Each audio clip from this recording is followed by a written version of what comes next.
Hello, my name is Sdslayer. I am a Geometry Dash YouTuber. You may or may not be familiar with my Finger Dash videos, which I made over 100 of between 2016 and 2020.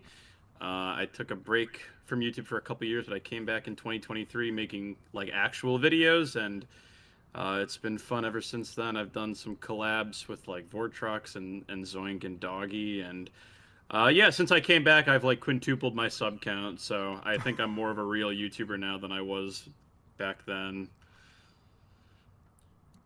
Well, heck yeah. Welcome back to the community.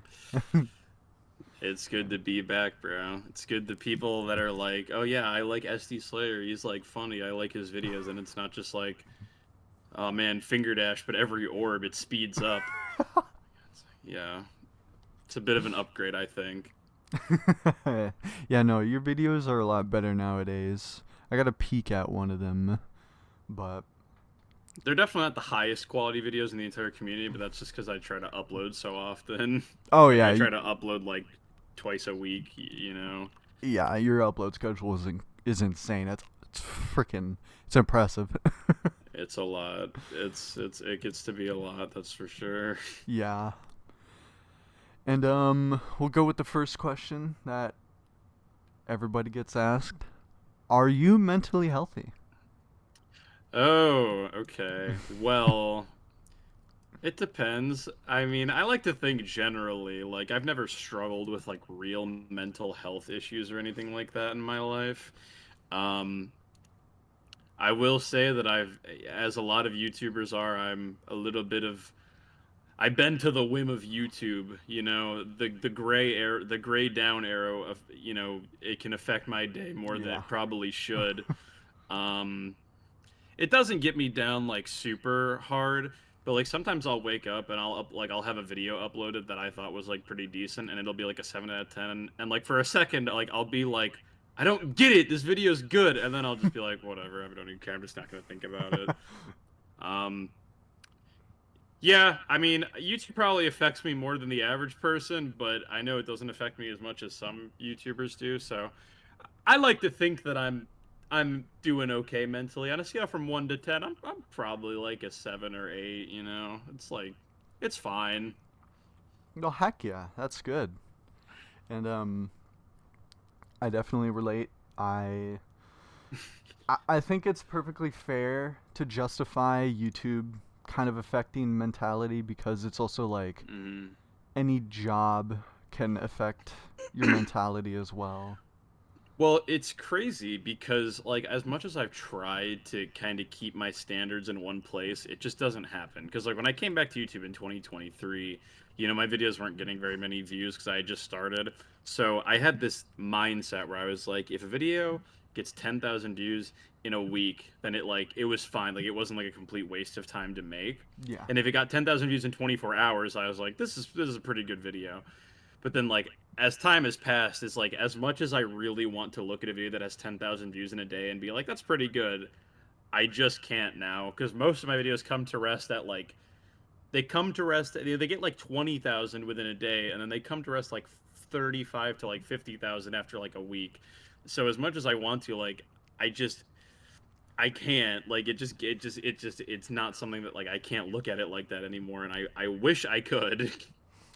Yeah, honestly, I relate to that as well. Whenever I I've said it before on one of these videos, it was like I don't know, 10K feels like the threshold for a channel of like this caliber that Hmm.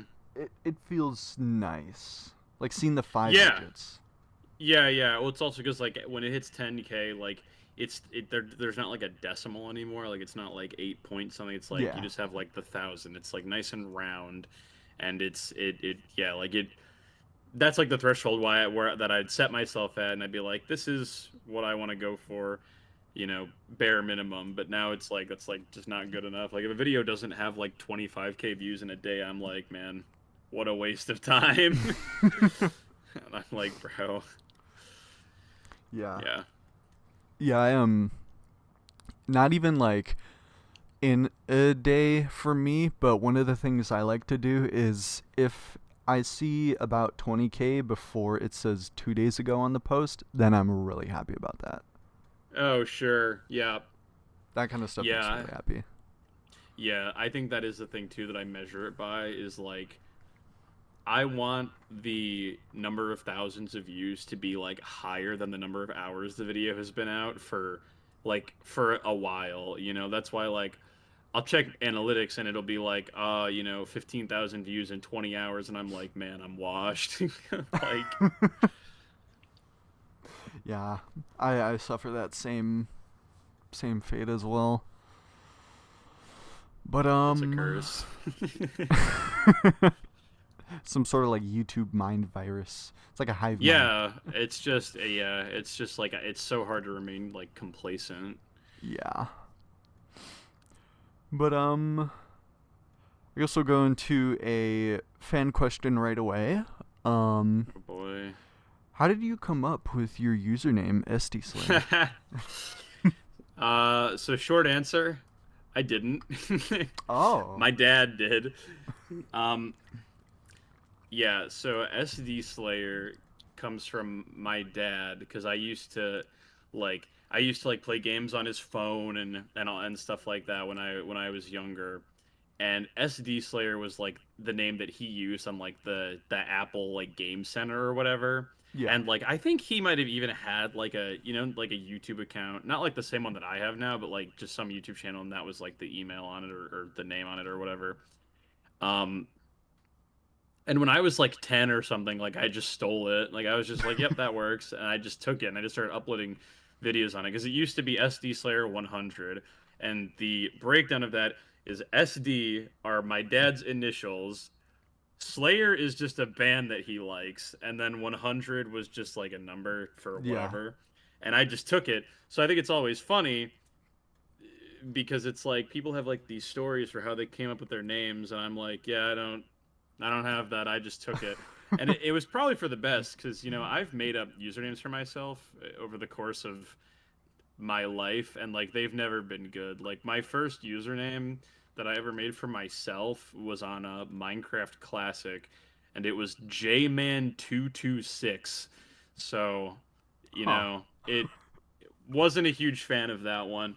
So yeah, like I just started uploading videos on like the Sdslayer channel, and it stuck. For the longest time, I thought that my dad actually did make the channel, and I just kind of took it over. But he's told me that I made it. Like he had no part in actually making the channel that I have now. Like it was all me apparently, Uh, which is really funny because my channel's been a thing since I was 7 years old. So I don't really know how I knew how to do that at oh my 7, but god. I don't know. I've had a channel since 2010, so Damn, that's crazy. yeah, yep. So thanks, Dad. He's the original SD Slayer. That's like I make jokes sometimes. I'm like, like whenever I have kids, I'm like, all right, you're SD Slayer now. I gotta pass this generational online username down. You will be Sdslayer 200. Exactly, bro. Until from now until the end of time, like it's gonna be the year 2300, and like my great great grandson is gonna be making GD videos still. It's gonna be great. Oh my god, that's awesome. Yeah, I did the same thing for a brief period of time where I just kind of so my dad had a username. It was like soon Techo 34. It's a combination of other things put together, and I took out the Techo part, and then I at the time I was jumping for Zodiac when it was first the top one, so I was just like, okay. Tekodiak, why not? So I just had this name Tekodiak. It was around the time when you were still making like manhunt videos on your second channel. Oh That was a God, yeah, that was a time okay. period. That was a It while ago. was a very Yeah, long time ago. that was Yeah. what I was doing when I had my GD break. I was like, Minecraft. And you Yeah, met Vix. I sure did. Yeah. It's crazy lore. I don't think people know. I'm pretty sure you've known Vix longer than me. I'm like 90% sure you met him first. Dude, he's such an interesting person because like obviously I met him through like Minecraft stuff, And I feel like randomly over the next like 5 years, like he would just appear somewhere again. Like he would Yeah. just be in random places. Like I would come across him again, and I'm like, this guy has like 1 million subs now. And then like I come across like this GD Shorts channel, and I'm like, this is a funny channel. And he DMs me, and he's like, yo, this is me. And I'm like, what what are you, bro? Like He's like Walter White I building was an gonna say, empire. like, I first came across this because of the Ton 618 crash out, the greatest GD short to ever exist. Oh my god. I love that. I commented on the video. I was like, "This is the greatest GD video ever," and he I saw DM'd your. me and was like, "Yo, this is me," and I was like, "Huh? Like, what are you doing here?" Yeah, I saw your comment on that short as well. I think I pointed it out to Vix. Either one of us pointed it Mm, out to each other. He DM'd you. It's yeah, he funny. DM'd me and was like, "Yo, I'm Secret Way," and I was like, really? Like, what are you doing here? Like, since when do you do anything with Geometry Dash, bro? Yeah, no, he's been a GD player. Not good, but he has been a GD player for I think since 2015, so Mm, yeah, he's kind of an OG. I see, I see. Yeah.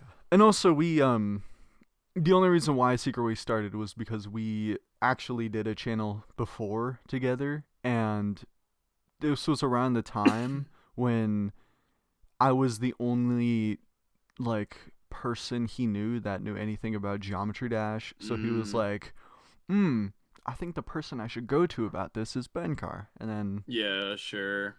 yeah, we have a short where he had his camera pointing at his foot, clicking on his mouse for a brain rotted short, and then we instantly immediately Oh, switched to the informational stuff. yeah, yeah. That's what I was gonna say is like, I've had opinions on shorts channels before, and I'm like, yeah, like but like these slop shorts channels like don't deserve anything. And I've had people be like, "Oh, what about these guys?" And I was like, "Oh, they seem to actually put like effort into their videos." So it's like, and like, now you guys do like the long form stuff too. So it's like, it's pretty good. I You're appreciate one of the that. good ones, as they say. It's not $1 million Mr. Beast jitter click or whatever. It's not the first time I've heard that.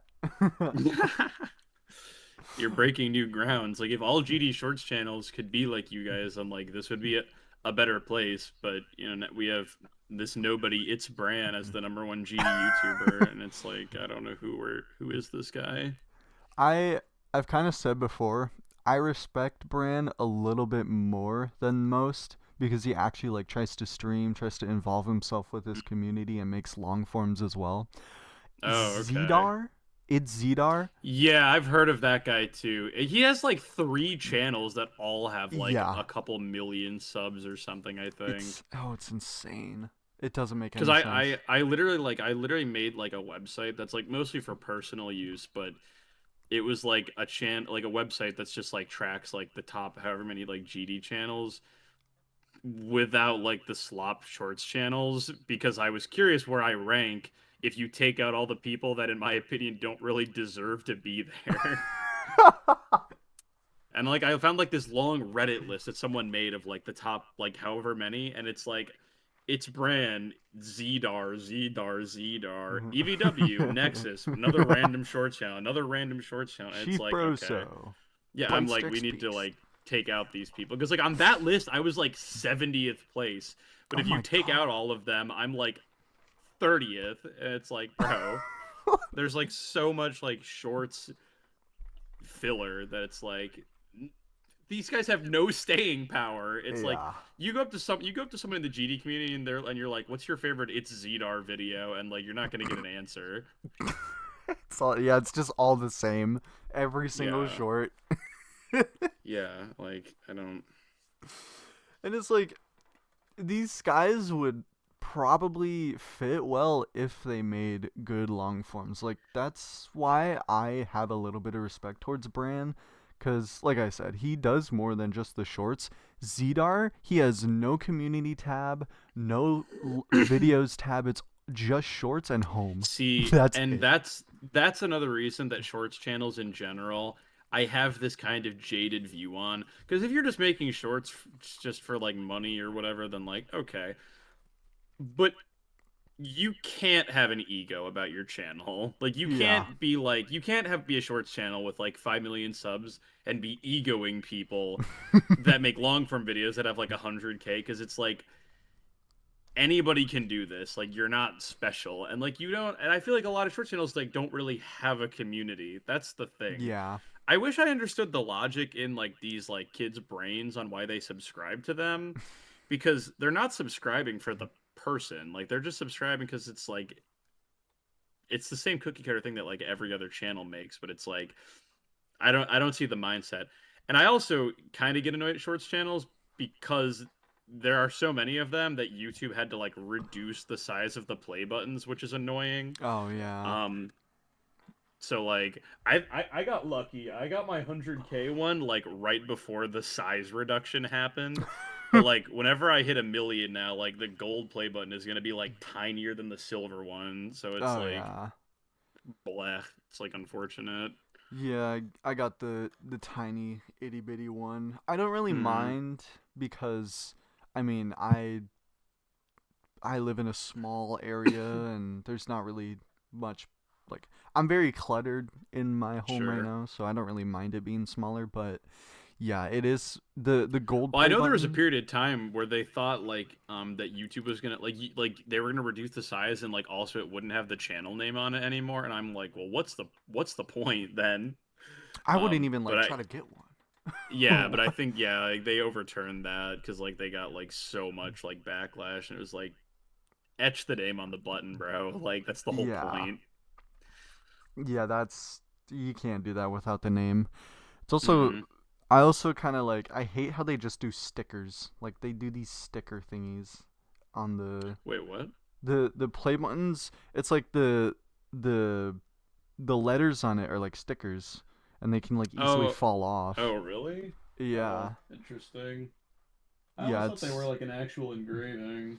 no, Or you maybe they like used to be. I don't know if maybe they are now or something. I it don't know. Honestly, I opened my play button, I put it there, and I haven't touched it since because I don't want to get it dirty or something. So yeah, mine just it's sits in there. yeah. Like I haven't touched it. I don't want to touch it. I don't want to find out that the letters wash off or something.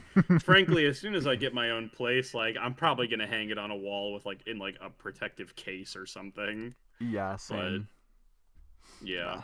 It's why I wish they would go back to the old play buttons where it's behind that glass. It looks so Yeah, it was like grand. it. Well, it was actually a button back then because it was like a little thing, Yeah. in like in the casing.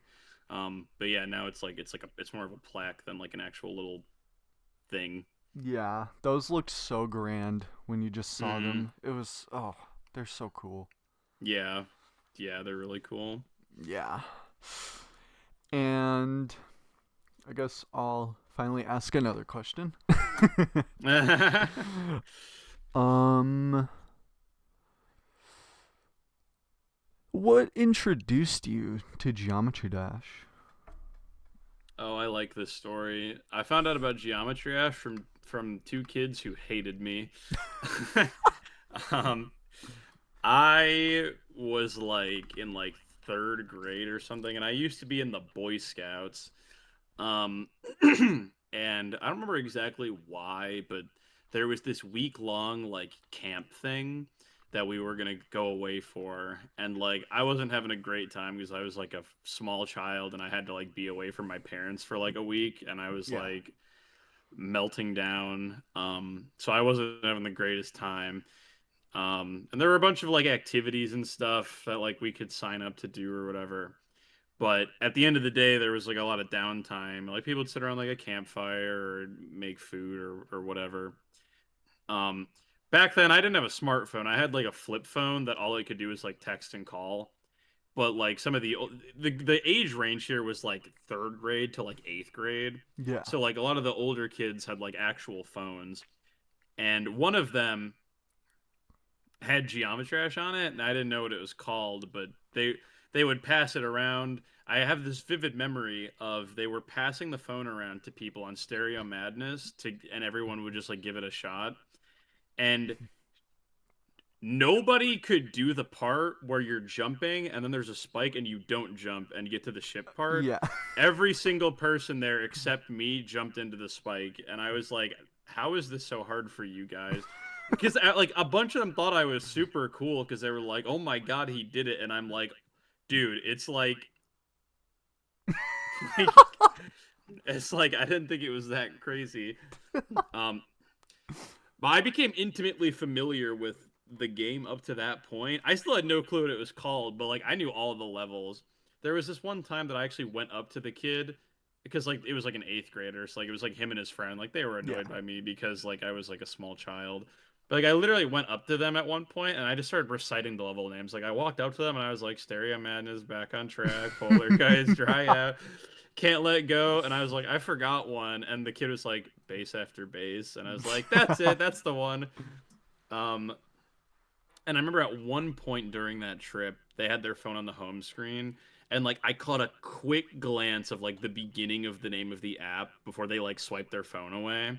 And I, Mhm. I literally just like I just locked that in my brain for the rest of that trip until we got back home. And I went to my mom and I was like, Mom, I found this game like while I was gone. Like, can I get this? And I looked up Geometrish and it was like 199. I was like, can I buy it? And she was like, okay. So I bought it. And then I realized that those kids at the summer camp actually had the light version because I opened up my mom's phone. I was like, there's so many more levels on here. I was like, what the hell is this? Um, yeah, because the kids at the summer camp had the light version, which up to that point it only went up to Can't Let Go. So I got the game on my mom's phone, and it went all the way up to Electrodynamics, and I was like, "This is the coolest game ever!" And I also bought it on my dad's phone whenever I went over to his place. And they both went through the stereotypical thing of like they thought it was a math game at first, and then Yeah. I was like, "Oh no, it has nothing to do with math. It's just it's cool though." Um, and yeah, yeah. So I discovered GD from a summer camp thing. Managed to barely remember the name of it until I got back home, and then yeah, I played it off and on. I think I eventually got like a really crummy smartphone when I was in like sixth grade or something, and I downloaded it on there. And I had a grand old time. But yeah, I've been playing GD since like mid 2014. Like I got GD when the game was like 9 months old. Oh my Like it's god. kind of insane. People talking about like new gen, old gen this. It's like respect your elders, bro. Like I mog half the people in the GD community that are like, well, I've been playing since 2018, and it's like, yeah, okay, sit down. Yeah, I like doing that too to people who think that joining the game in like 2018, 2019 is a flex in some way. I mean, Yeah, it's cool, exactly. but I mean, yeah, it's still neat, but like honestly, like when I see people flexing that they started playing the game and it's like in 2.1, I'm like,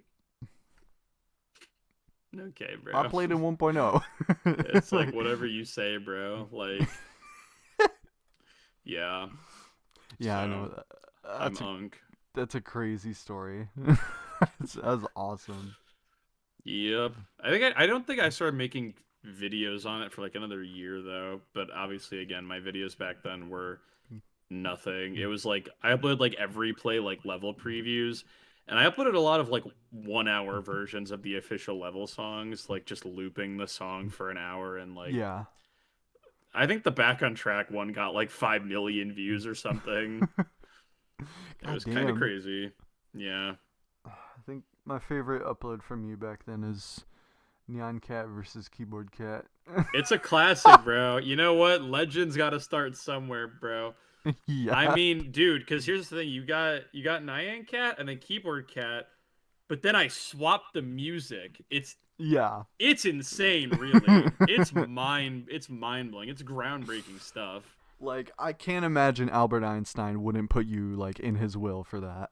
Like that's dude. crazy. Like I don't know what the Nobel Commission was doing that year because they must have missed me somehow. SD Slayer for Nobel Prize. Start a new hashtag on Twitter. I feel like I proved myself, you know? I But think you did. I mean, it's genius goes definitely. unrecognized sometimes. Maybe I was ahead of my time. Maybe someone will post Nyan Cat versus Keyboard Cat in 2030 and everyone will love it and I'll be like, I did it 20 years ago. it's like whatever, man. I see how it is. You're just nonchalant like that. I am. I'm a chill guy most of the time at least. um, I guess we can jump right into a traditional question that I ask everybody already. Um, Mhm. what is your hottest take in Geometry Dash? I like this one. So TOE2 is the worst Rob Top demon. Um, can't stand TOE2. It's the worst Rob Top demon. Frankly, it's like a bottom half like official level in general. Like as far as the Rob Top demons go, Deadlocked is cooler and harder, and Clubstep is just more fun. Like TOE2, the gameplay is weird. It's kind of inconsistent for like a newer player, and the song is just like it's okay, but it's not anything all that crazy. Like it gets mogged by the other two demons. Frankly, it gets mogged by every level that's come out since like 1.9 other than itself. Like Blast Processing, Hexagon Force, Geometrical Dominator, Finger Dash, Dash. All of these levels are just like miles better than it. Like to go back to a fair level that TOE2 can compete against, you need to go to like Cycles or something. You know, it's just like as far as Rob Top levels go, like it's got to be like bottom 5 overall. I'm going to be so for real. This is like what I always default to because people are real passionate about this. I've noticed. People are like people get mad about this one depending on who I'm talking to. Honestly, I can see the argument because I'm gonna be honest. Literally, the TOE3 online levels mog TOE2, in my opinion. Exactly. Like I don't remember who it was like a Manix or Laser Manix. Blitz Oh or my god, something. Yeah. that was Like good. one of them made like they made like a TOE like 3 or something level and it's It's way great. It's cooler. It's so way good. I cooler. love it. It's my Like favorite hard demon. God bless Rob Top cuz like all of his recent levels are like flames. But yeah, it's just like and it's not even just because of the 80% ship because a lot of people are like, "Oh, this guy died to the TOE2 80% ship." And it's like I mean, that part's not great, but it's like it's not the only reason. Well, yeah. Like I appreciate some of the new ideas it executes. It's just I don't like it. I think other levels do it better. I think blast processing is a much better 1.9 level, you know. Yeah, I will say I don't really know when I first played TOE2 if there was anything that I could like think of that it introduced to me that like blast processing already didn't. Cuz like Yeah. Deadlocked helped introduce stuff like the key mechanic. It had other decoration, club Yeah. step.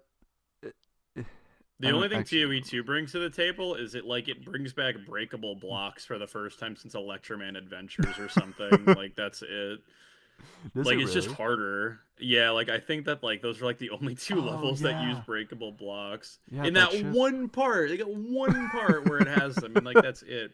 Like 2E2 relies like quite a bit on memory because like the first ship part is like nothing but invisible blocks. You have the Yeah. ball part with the invisible blocks. You have the breakable block part with the invisible blocks. It's just wrap it up. Uh, Wrap it honestly, up. I do like that there was a little bit of a challenging your memory in it though. That was Yeah, see, but nice. you know a level that does it better? Geometrical Dominator. I rest my case. I think I disagree only That's okay. I mean, that's because okay. I feel like most people I do. mean, I only disagree because I never understood the difficulty of that invisible memory part. It What, was the Geometrical never. Dominator one? Yeah. Oh, yeah. I mean, I wouldn't say I ever found it difficult. I just think that it goes harder. Honestly, it's that's fair. it's it just has more aura than like any of the memory parts in ToE2, I Yeah, feel. I'm gonna be honest. When I think of ToE2, sometimes I think of like other 1.9 levels like Supersonic because it all just looks the same. I don't I don't know Yeah. why.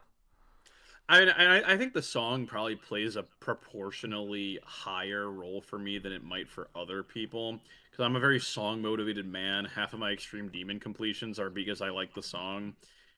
ToE2 song just doesn't really do it for me. Like every other song in a level since like Electrodynamics, I've been like this goes hard. Like Electrodynamics, Hexon Force, Blast Processing, Geometrical Dominator, Deadlocked, Finger Dash, Dash. Like these, like they all go pretty hard, but ToE2 just doesn't do it for me. I'm just not a Yeah. huge fan.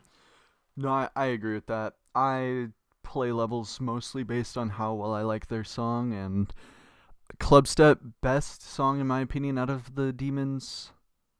And I agree, Totu is probably the weakest. Yeah, like it's not the worst level like ever. Yeah.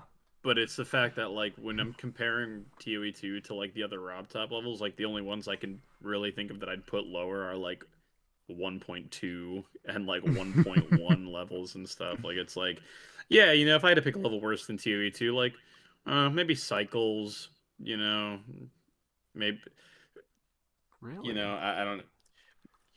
There's a case for like Stereo Madness or Polargeist or something, but those are just because they're kind of boring because they're Yeah. easy, Yeah.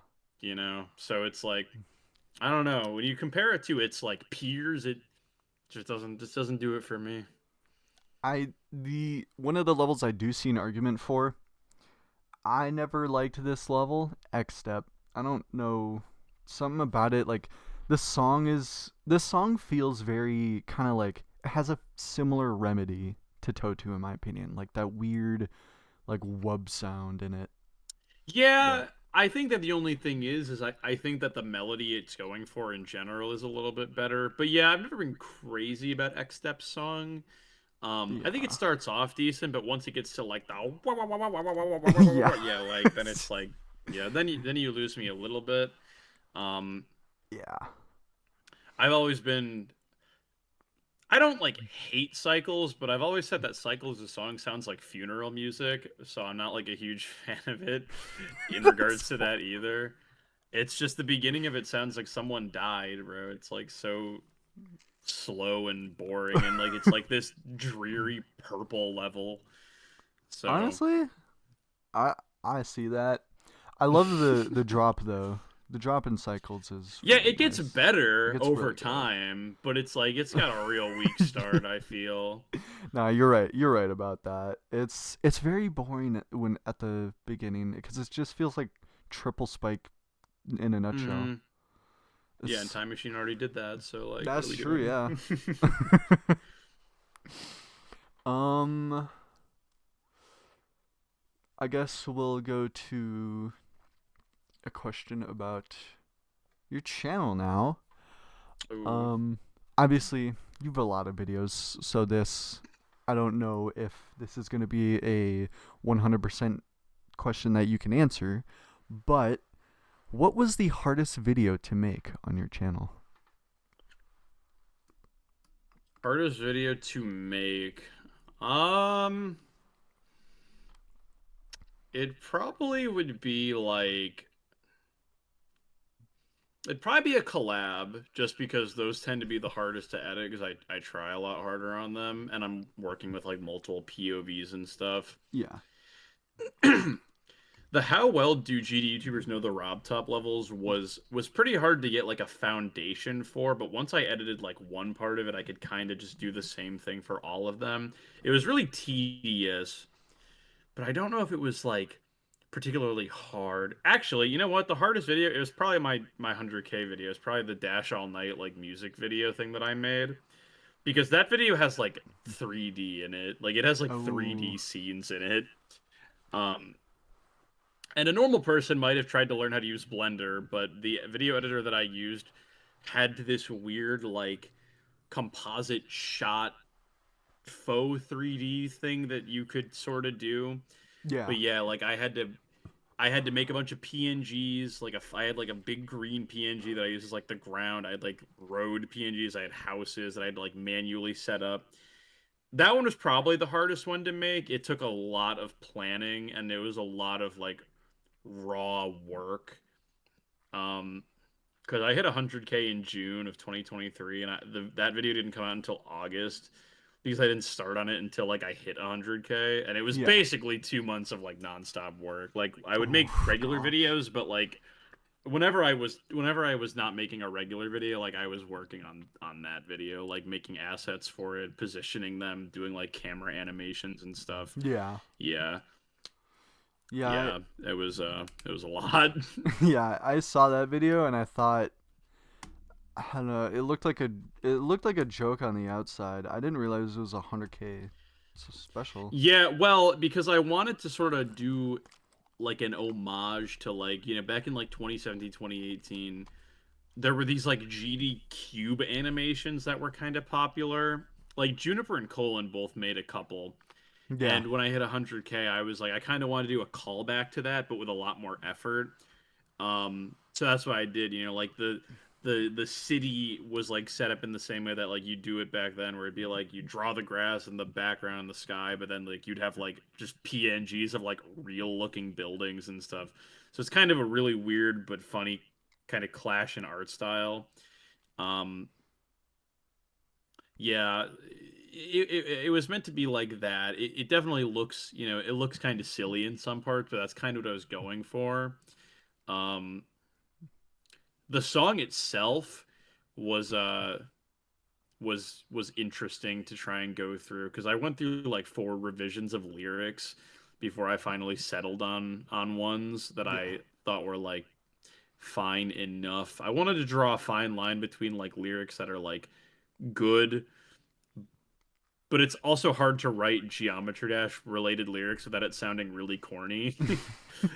um, so I had to walk a fine line there, but yeah, I recorded the lyrics for that. I sent it over to a friend who like does music stuff, and he like auto tuned it for me and made it like mixed it a little bit better. So yeah, that was probably the biggest like effort, like the most effort I put into like one video, especially given how short it is. It's only like 2 minutes long or whatever. That's why whenever people are like, I get people that ask me for like 500K or a million, they're like, "Will you make another song?" And I was like, "I don't know, man. Like, one, I don't want to just become the guy who makes songs for sub milestones, but also like that video is a lot of effort, man.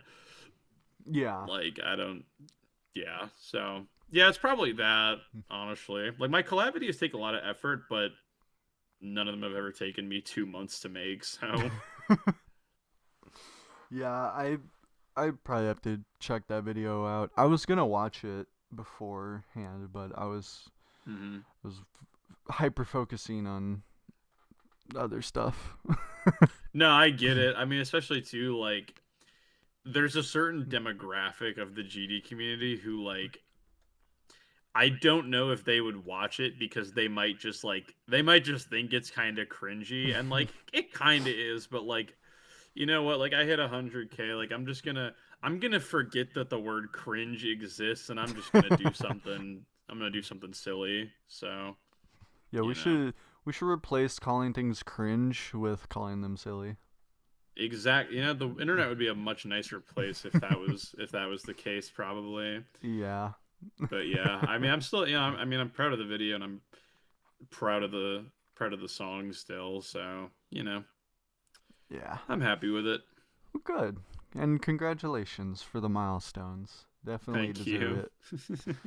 I I'll have to watch that video afterwards cuz I like cringy humor. I You gotta stream the song, bro. Stream Dash All Night on Spotify. Oh my gosh.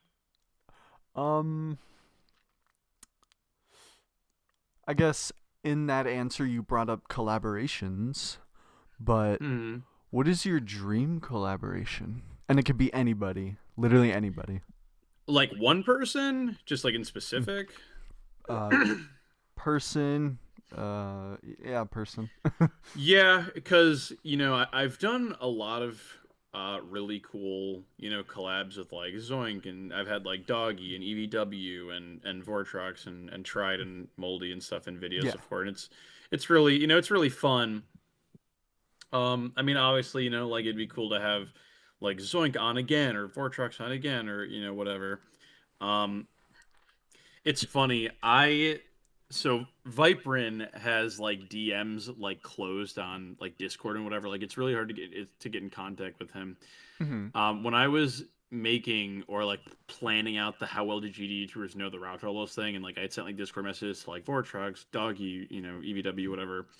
Um, even though like he doesn't seem like the kind of person to do this, I emailed Viper and I was like, "Hey man, what are the odds you'd be willing to be part of this?" Because I was like thinking about it, I was like, it's like Rob Top's like right hand man. So I was like, how well does he know, Yeah. Rob Top's levels? I did not get a response back, which I kind of expected because I wasn't friends with him on Discord or anything, so I couldn't DM him. But yeah, like that was like there's like the Steph Curry shooting from the moon image, um, where I was like that. Um, I mean, I don't know because I've collaborated with a lot of like really big, like I've already collaborated with people like EVW and stuff Yeah. that I think a lot of people would probably answer. Um, frankly, like Rob Top, honestly, like if I could ever get Rob Top to be in a YouTube video, that would be awesome. Yep. I would I would definitely like figure out something that I could put him through. That would be super fun, I think. That's like the epitome of like you miss 100% of the shots you don't take. But yeah, like it'd be that's probably the best answer because I've collaborated with a bunch of big GD people already, and there's not really any that I haven't that I think I'd like that I'm really thinking I'd like want to particularly. Obviously, there's people I'd want to do it like again, like if I could have EVW again or something. But as for people that I haven't ever done anything with, like yeah, like I think Vibrant could make for something interesting, or Rob Top himself would be funny. Rob Top, if you're watching this, bro, you know where to find me. Come on, Rob Top. Uh, we I'm we gonna need test you these. on your own official levels, bro. How well does Rob Top know his own levels, bro? Yep. It'd go hard, bro. Trust me. You'd probably do the best with the most like latest made ones, but God, he made those levels so long ago. Yeah, but he treasures them, bro. Like I get the vibe that he cares a lot about his official levels, and like they're like sacred temples that like it's like nobody can touch, and it's like he's got to be pretty familiar, But Yeah. yeah, like insane shot in the dark, but that'd probably be it. Yeah. Yeah, we get asked to do the Rob Top interview all the time, and I'm just like, I wish. If he's willing to sit down, bro, like I I'd have to be very efficient with just asking the questions because he's definitely a busy person. I would yeah, imagine. no time for nonsense here. You gotta approach him like an actual like TV journalist and be like, you have like a pad of paper and a pen, and you're like, so Rob Top, Yeah. the the GD today is saying this and this. Is this true? How do you feel about this? And it's just gotta be like rapid fire. Why haven't you hired anybody yet? He's too busy, bro. He's too busy. He needs to get like a hiring manager or something. Like, Oh my god. Dude, imagine if we got him on here and asked him, "Are you mentally healthy?" and he says no. dude, I wouldn't be surprised, bro. Like, I feel like no matter what the guy does, like half of the community is like hating on him and like breathing Yeah. down his throat about like, where's versus mode? Where's the map? It's like, come on, Rob Top, what are you doing? And it's like, bro, let a man chill for a little bit, like, Yeah. you know. Yeah. It's like, I don't know. I feel like people I, should I'm I'm sure just. he's super grateful for like the community that like he has, but on the other hand, like Yeah. there's a lot of people in it that are like a little bit much, I think. Oh no, 100%. Just people don't seem to just like be happy with what we have right now. Like I like to think Hmm. back how I was doing in this game back in like 1.8 and how the game was Yeah, running compared to now. Like it's so much better. yeah, And yeah, yeah. The game's undergone like a ton of improvements. I mean, 2.2 took a while, obviously, but yeah. it's great now that we have it.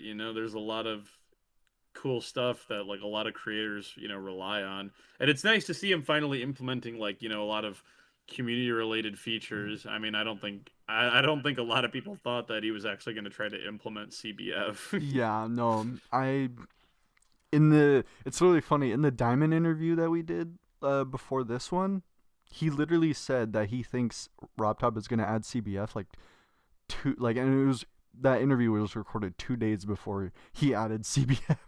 Oh wow. Like that was it's very funny. I didn't Well, it's think it was gonna yeah. happen. Well, especially too because there's this like stigma in the GD community that like Rob Top like kind of hates extreme demons. Like he just like doesn't like them. That's why like a lot of them like take a really long time to like get rated. So a lot of people like think that Rob Top just like hates the player community. So it's like, oh, why would he ever add CBF and like help the player community? Yeah. But I'm glad that he proved them all wrong. Yeah, I never believed that at all. I think if he really did hate the player community that he wouldn't even allow FPS bypass levels to get rated or Mm, like people putting start position switchers in rated levels. Like I don't, if he really hated the player community, he wouldn't rate yeah. levels like that. And Yeah, I mean, I think it's just the fact that like demon rates in general, I feel like it takes a lot more like it's a lot more intricate. Rob Top there's like this like idea like Rob Top only has time to play like the first like 10% of a level before he decides whether or not to rate it. And yeah, it's like I don't know, like maybe like if it's a harder level like Rob Top's probably not going out of his way to like look up showcases of like every single demon level that comes to yeah, him. So, yeah. Like I think that's why extremes take a while longer to get rated because it like really needs to be like vouched for by like a bunch of mods and stuff before Rob is like, yeah, okay, this is probably rate worthy then being uh, beyond the first 5%. yeah, 100%. I think it's very interesting how a lot of levels get a lot of sends. They don't get rated, and then people like to like say that like RobTop doesn't like the level because of that. Like Mm. I don't think people realize RobTop probably isn't on Geometry Dash the way that the community is, because the community's on Geometry Dash every day, 24/7. But Yeah. RobTop's probably on it like 2-3 times a week. I would imagine. Yeah, that's the thing. Like I genuinely do believe that Rob Top probably just misses a lot of sends because you have to think about it. He's got like 40 mods or something, Yeah, that are all off and on sending levels on streams, off streams. Like he probably gets like 100 new like sent levels like every like couple days, and it's like he's just yeah he's naturally probably gonna miss a bunch of them. Like the sent yeah, tab is never gonna be clear, you know. yeah. So It's it's like I get unfortunate. it. It's unfortunate if you're like the creator who made a level that like is in the sent tab and it just like is never getting rated. Yeah, But also it's like I don't know. There's a lot of other people in that position too. Obviously, it's unfortunate. I am sort of the opinion that it'd probably be a good idea if Rob Top gave Elder Mods the ability to rate levels, or at least like Vibrant or something, to lighten the load. Because like surely by now Vibrant has to have a pretty good understanding of like the kinds of levels Rob Top would rate, I mean, to where yeah. where Rob Top could trust him with that. But I also understand. I don't know. Maybe the dude likes having control over his game. You know. I mean, yeah, Um, probably. That's why, like, honestly, it'd be good if he hired another person because then he could have someone else that's doing more of the programming while he just like sits down and just rates levels all day. You know? I mean, yeah, that. I mean, I think it wouldn't be really hard to get his ideas out onto people who can program. Well, it's also saying too is since obviously updates have to go through like review and stuff before they go out, like RobTop could just look at what they did, what the programmer did, and be like, "No, you should do it like this," or like, "Can you make it do this instead?" or Yeah, whatever. you know. Whereas if he let someone else rate levels, it'd be like, well, no, I don't want this rated, and then he'd have to like unrate it or something, you know. So I think it'd be Yeah. better, if someone was helping with the programming and, then maybe he just devoted like all of his time to rating levels or something because, the programming has to go through him anyways. But obviously rates are like as soon as a level's rated, it's like the entire community knows about it. So you can't really Yeah. unrate a level, otherwise you're gonna make someone real sad. Yeah. Yeah, that's it. Like we have mods where it shows up at the bottom right. This level just got rated. And like Yep. like we are so hyper focused on watching levels get rated in this community now. Yep. I mean they did I mean I think the GD Discord just like they came out with like an official like ultimate GD bot version Yeah, or that something. Like they too. made like their own version even. So now like you can get now it's like officially by like Rob Top, like they're sending out like new rates and stuff. Yeah. Yeah. I don't know. I think I like the idea where he gets people to kind of mod or program the game for him while he rates. But I Hmm. do still think there should be like some sort of like you said with Viprin, like like Viprin's worked with him for probably a decade now. He should surely he knows how to get a grasp of the kind of rating that certain levels should get Yeah. in when they get rated. Yeah, I think so. So yeah, it just I feel like ratings need a second opinion.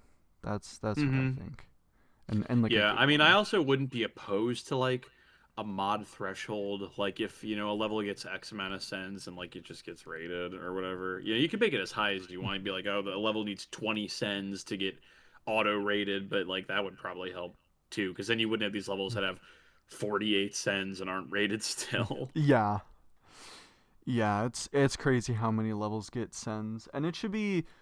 I don't know. Do you know if the sent tab is like ordered by how many are sent? At least I don't know if Rob Top can order it by how many you're sent, but I'm pretty sure the GD one is just recent, like just the Uh, most recent sends show up at the top. mm, I presume Rob Top can sort it somehow because again, he did a rate wave a little bit ago where he did just rate like the five most sent levels or something. So oh yeah, I assume there is a way for him to like order them by like number of sends, but yeah, the one in game I think is just like the most recent sends are showed at the top. yeah. I feel like that's like a really good way of doing it. Whichever one has the most sends, and Mhm. also I don't know if this is true or not, but if past mods have sent stuff that got unmodded, if the send still stays there as well, that should be something that sits Yeah, like that. I don't know how that works. I would almost imagine that it probably would. I don't know how it works on Rob's end, but I don't either. my gut would assume that like I don't know, maybe each mod has like a unique like mod ID and like so their sends stay even if they're unmodded or whatever. Yeah. Um and like obviously, if they're if a mod that got unmodded is like the only one who sent a level, like maybe Rob could discard that, but if a mod that got unmodded sent a level that already had like 30 cents, I don't see why that should automatically be discarded, but yeah, I Yeah. don't know how if he has any system in place to work with that. Yeah, I don't know. He's a very mysterious guy. Yeah. But I guess we'll still talk about your channel for a bit. Um are there any big projects or videos that are in the works that we may not know about? uh Not that anybody wouldn't know about. I've had this project about roasting the entire legacy list that's been on my back burner for like over a year now, just because it's so much, and I'd have to like watch videos of like every single legacy list level. Yeah. Um, I swear that's coming eventually if I can ever get around to it. People have been breathing down my neck waiting for the video with Colin where we review user like I made a video, a collab like 2 years ago with like 5 people about like who can place the best coins, and Colin reviewed them. And I made a post in December. I was like, hey, you guys can put your own coins in this level and we'll rate them. And people have been nonstop like, where's the coin video? Where's the coin video? And that video is recorded. It is being edited by somebody else. So hopefully that'll be out before the end of the month. Those are the two big ones. I don't have any plans for like a 500K thing yet. I don't know what I would if I'm gonna do a video for that or what. Yeah. Um, if I did actually get around to beating the RGB, like making a video out of that might be cool. Um, but yeah, it's like mostly the coin video that people have been asking about and the legacy list thing, which I just want people to know that I haven't forgotten about. I can't possibly forget about that. Yeah. Yeah. I feel like a video on the RGB would be pretty neat. I think I have a crazy hyperfixation on the RGB trilogies, so Hmm. Yeah, it's something I'd think about. It's just obviously like my content doesn't typically have to do with like extremes, so I yeah. always worry about like that's gonna flop. But that's kind of why whenever I stream levels, I only like stream when I'm playing extremes that like people have heard of. You know, Yeah. if I'm playing some random like easy extreme, like I'm not gonna bother streaming it because like no one knows what this level is. Like I'm just gonna beat it. But with like the RGB, like people have heard of it. With like Phobos, people have heard of it. If I ever did for some reason choose to play like Bloodlust or something, like I could stream that. Um, Zodiac, whatever, like basically any X top one. Like if I was gonna play that, like I could probably stream that. Yeah. Um, so yeah, it's something that I'm considering. I don't know how entertaining it would be. It'd probably have to be like a Vortrox style video where it's kind of got like post commentary scattered throughout. But I'd have to plan that. I'd have to have notes of each stream, see what parts I think are actually entertaining enough to put into a video and see. But yeah, it's something I'd think about. It depends, if I actually do go through with beating the RGB, like how long it takes. But could be cool. Yeah.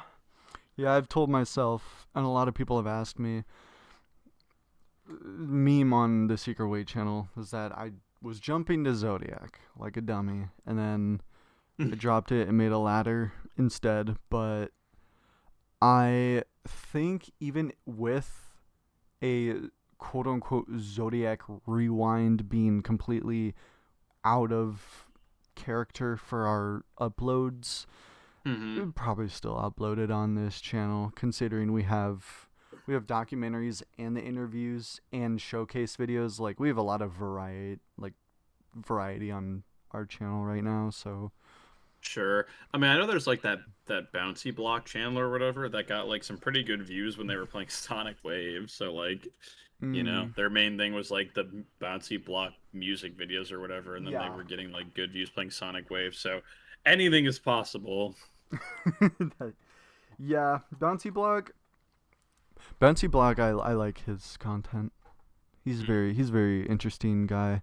He was getting view and sub botted on a stream, and he just let it go almost until 100K. That's crazy. Yeah, I remember there was a big viewbot subbot problem a couple months ago, but that seems to be mostly over now. So, Yeah, it kind of dimmed down. I think it stopped after. It was a little bit after November.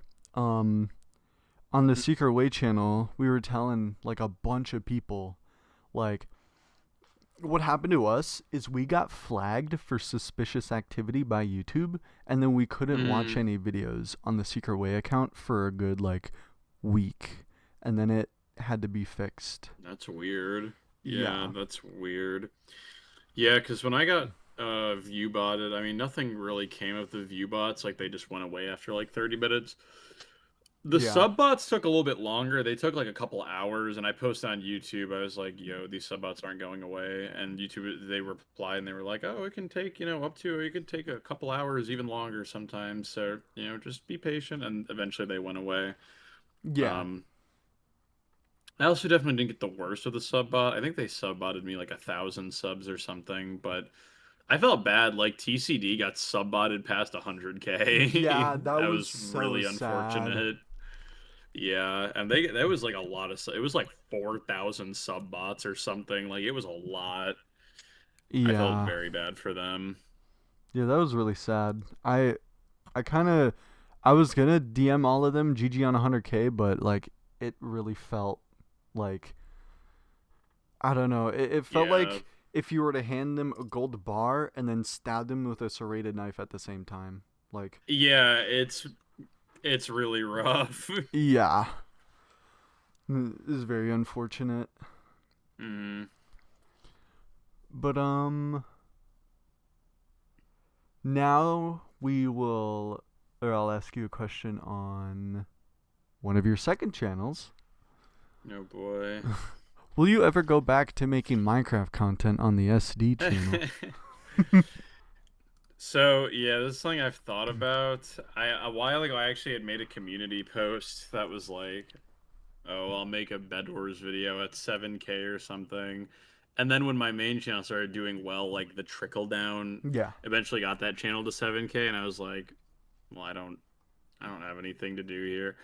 I've thought about just posting like random clips on there or something if I ever, had like a Bed Wars clip compilation or something, but no plans to make anything like super serious. Because obviously it's just I feel like with my GD upload schedule, I gotta devote like all of the time that I have to that. Yeah. Um, but yeah, like I mean, I might put just random stuff on there in the future, but it's also the fact that because GD takes up so much of my time, like I don't play Minecraft that much. Like I'll hop on every now and again and play like a couple Bed Wars games with some friends, but yeah, it's never anything for like a super extended period of time. Um, I've thought about getting into like the like Minecraft speedrunning like ranked thing. So Yeah. I mean like who knows if I ever got into that and had like cool clips or something like maybe I could post that. Um but no plans to do anything really edited like it was before because I don't really have the time really. And getting like an editor for that kind of channel isn't really worth it because it's not like making money or like at least not enough to Yeah. justify it. Yeah, that's a fair point. I just I personally same with like Secret Way. We have these second channels. I just kind of see them as like do whatever whenever if you feel Hmm. like it. That's Yeah, just kind of what I see them as. yeah, that's kind of what some of my other channels are. I mean, my clips channel is kind of just an all-purpose GD second channel for me. I might rebrand it into just a general second channel. Yeah. Because I mean, I've got like four channels or something, but yeah, it's like the clips channel and my main ones are like the only ones that I actively use anymore. So, yeah, just a lot to manage. Yeah. And I think so you are a very OG player Hmm. and I wanted to do this with you because I did it with Kermal as well because I thought his answers were interesting. And I feel like you're an OG player that actually knows a lot about the old and modern day Geometry Dash scenes. So, we're going to do an activity where I ask you to create a Geometry Dash Mount Rushmore. Oh Now, yeah, I've seen these before. yes, yes, Yeah, I've so, I've heard of these. yeah. So obviously, state it to everybody. There's 5 Mount Rushmores. 4 of them will be one category where you put 4 people in that category on them, and then the final Hmm. one will be one person from each Mount Rushmore into each category put onto one. Okay, sure. And the one we'll start with is the 4 players. Oh man. Okay, well, Riot's an easy answer. He's got to be up there. I feel like every single person that you're gonna ask this to is gonna say Riot as a player. Yep. Um,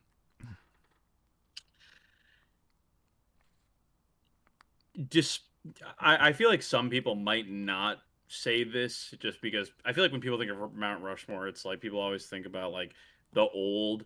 Um, but I feel like Zoink deserves a place. You know, Mm. Riot's the old, Zoink is the new. Um, I'm trying to think here. What are some other really important and like popular like levels that have been rated? Because obviously, you know, Riot, he had like the whole thing with like Bloodbath, and um he had the whole like cyclic thing. Yeah. Um I almost feel like a cyclic would fit more as like a creator though. Maybe Sunix? I feel like Sunix kind of takes up the Mm. like midpoint. Like Riot is like a real old gen player. Zoink is like a super new player. But I sort of feel like Sunix was kind of really up there from Yeah. the like mid like 2019 to like 2021 ish kind of Oh, era. really? Like the just like the he kind I feel like he kind of fills in the middle of that. Which is honestly the era that I was following GD like the least, really, because it's when I wasn't playing a ton. Huh. Um, That's interesting. so yeah, so probably that. I'm trying to think. Who would be the fourth one? Trying to think about people that like are mostly like players, not like a content creator, not like a level creator. Who else was an important GD player? Hmm. Should I throw in some names? What's up? Should I throw in some names for you? Yeah, sure. I'm trying to think because I've really got those three blocked out with like their Uh, respective time periods, but like I know they're and I think I'm thinking of some other people like Nepesta and like Doggy are coming yeah. to mind, but it's like I feel like they fit more in like a YouTuber kind of category or whatever than just being good players because Yeah. they're not just players, you know. Yeah. Yeah, I'm trying to think. For some reason, I thought There's of Enswish, but I don't really know what yeah. Enswish did. I just I remember him. I think the thing I always remember Nswish for was pioneering the use of 360 FPS and trying to Oh, justify that. Yeah. hmm. Was he one of the ones on like the forefront of like fighting for um like FPS bypass or anything? I'm not fully sure, but I do know that Nswish was like the first one of the first people in top play to like be an advocate basically for 360 Yeah. FPS. Used it for the golden verification and also Hmm. beat top 75 first person to ever do that. Yeah. Yeah, that's a pretty solid contender. I was gonna say because his name just kept coming across my mind. I was like, I know he's important, but I'm like, what did he do again? Yeah, that's probably a pretty solid fourth pick.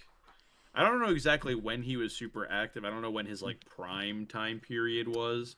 If it um, was fighting for 360 hertz or whatever, it had to have been in like it 20 was like 90 or yeah, it was something. 2020. Yeah, Yeah, it had to have been right around there because I know like early mid 2.1 is when like that all started because I know in like 1.9 like nobody was using higher refresh rates and stuff.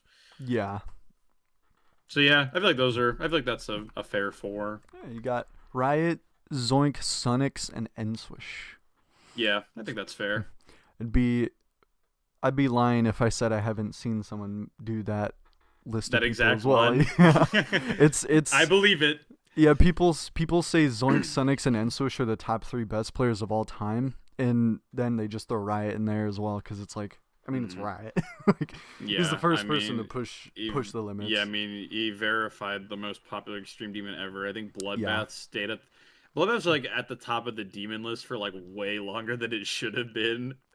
It was really funny. There was like this yeah, time period where people just like didn't want to believe that there were levels harder than it, and like they yeah, were just like, "No, yeah. Bloodbath is still number one." But then as soon as it finally moved down, like it fell real fast. Yeah.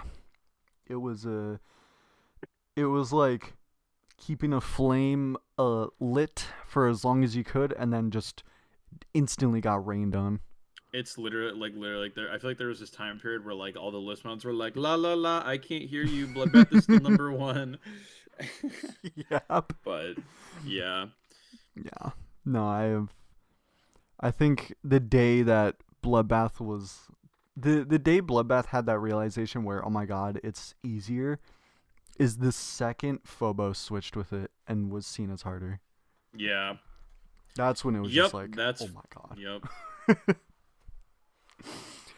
But now we have the second one. It is the 4 level creators. Okay, yeah. So as much as his levels kind of bring me pain when I have to play them, I feel like it'd be a crime to not put Darnock up there. Darnock Oh. is like directly responsible for 2 game modes in the game, basically. Oh Like yeah. if it like he basically created the UFO and the wave. Um, so I think him for sure. Um, hmm. My mind almost wants to go to like Viprin even because I feel like he was like super 1.9 man. Like I feel like he that was like when he had like this meteoric like rise of in creator Yeah. points is like when he in like 1.9 like this guy was cranking out solo levels hosting like these big collabs like all the time. um so I feel like I feel like he's pretty pretty up there with I mean yeah he's still fourth place and like the dude hasn't made a level in years so like how can you not. um I think Sir Punch probably deserves a place. Obviously, he was like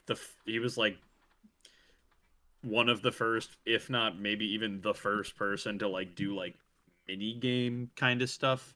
You Yeah. know, really pushing the limits with like trigger work back in the day. And I mean, honestly, he's even shown that he can still hold up in 2.2 because he had an event level in the NCS event. So Oh like, yeah. still got it. Um, but yeah, like really good with trigger work and stuff back then. Um, so yeah, I think he probably deserves a place up there. And I'm trying to think because Viperin was like 1.9 guy. I'm trying to think about if there was anybody that was like really prominent in like 2.0 or something. Funny game. Yeah. Yeah, he's kind of like he pushed like a different boundary than like Sir Punch did, I feel like. But they both were like really influential Yeah. and had like they approached level creation like very differently and went for like really different things, but they both I feel like they both did leave a very lasting impact. And frankly, even some of Funny Games levels that like aren't that pretty visually are still just kind of raw. Like as inconsistent as his Yada part is, it kind of has aura with like the moving blocks and the switching spikes and stuff. Yeah. Um, yeah, because whenever it comes to like 2.1, I kept thinking of like Blee, but I'm like, I mean, he makes like really good levels, but like I don't even know, I don't know if they're like that crazy like influential. It's just like Change of Scene was like real popular for a good while, but Yeah. yeah, that's probably a fair four, I think, with in terms of like lasting impacts. Viperin is probably the one of those four that has the least like lasting impacts, but I just think that he kind of was the epitome of like the 1.9 style. Yeah. Like I feel like there's a lot of Viperin 100%. levels from like 1.9 that I'm just like, yeah, this is what like every 1.9 level probably looks like, you know. Yeah, he spammed that stuff in 1.9. Yep. Yep. That's why he's still up there today. Yep. Um and now we have the 4 content creators. Okay. Well, I think Nepesta deserves a spot. He's stuck through. He's been around for years, hasn't changed a bit. He does these like crazy thumbnails that are like psychopathic on YouTube. He's got a very like appealing sense of humor. I don't know if he edits all of his own videos nowadays. I know that I mean that's the thing too. He's like basically directly responsible for like Doggy's initial rise because Doggy was just his editor for a while. Yeah. Um, so I think that he deserves a spot. Pretty well rounded. Like I don't watch a whole lot of GD live streams, but um, I've heard that his streams are pretty good, and I've watched a couple of his videos, and they're pretty good. So yeah, I think the Pest deserves a spot. I think EVW deserves a spot. That's probably a Yep. real easy answer. I'm sure a lot of people say him, just because super old gen, super Yep. classic. Still holding He's up too. like, I was gonna say, he's still holding up too, still going strong. Yeah. Um, if there was one person I had to guess probably has been playing GD longer than me, it's probably him. Um, and yeah, like it's nice to see, especially recently. He said he's gonna start, playing other games on like a second channel, which is great because I've always thought it was kind of funny that GD really did just like succumb over his entire channel because his main channel used to be like the variety stuff. Yeah. Um, but yeah, I mean, he holds up. He keeps with he keeps with the modern GD landscape. He does collabs with people sometimes, and he plays like hard levels sometimes. Like he's beaten the RGB, and Hmm. it's like that's crazy. It's kind of motivating because I've seen people in my comments that are like, "Oh, I'm like 20 and I haven't even beaten Extreme. It's so over for me." And it's like, dude, EVW's like 45 and like he's beaten like a top 300. Like you can do this, bro. Um, so I think those two are fair. Again, even though it is kind of a new gen answer, I think Vortrox kind of deserves a Hmm. spot. Um, he's also had like a meteoric rise, that started off like 3 years ago, and it has just kept going. Me and him hit 100K like a day apart from each other, and he's just never slowed down Yeah. ever since. I'm happy for him. He deserves it. He's a great guy, and yeah, like I've watched a couple of his videos. Um, I tune into his streams sometimes. Um, I definitely think he's got a good personality for it. He's very energetic, which I respect because I can only be so energetic while playing GD. Even Yeah. if I'm playing an extreme or something, it's just like after a certain point I feel like I just start locking in and I'm just playing and I'm not really doing a whole lot. But I'm sure some of it is a little bit hyperbolic. I don't know if when he dies on a level if he really needs to start pulling his mouth out and sticking his tongue out and making faces, but that's his content. So whatever works. Um and then I think the last one I'd probably pick is probably Colin. I think Yeah, it's Colin a good deserves one. it. Um he he has probably the most rewatchable GD videos that I've ever watched. Um, he has an advantage because it's scripted content, so they can really be a lot more polished. Um, but yeah, like he always just picks really interesting topics to talk about. Yeah.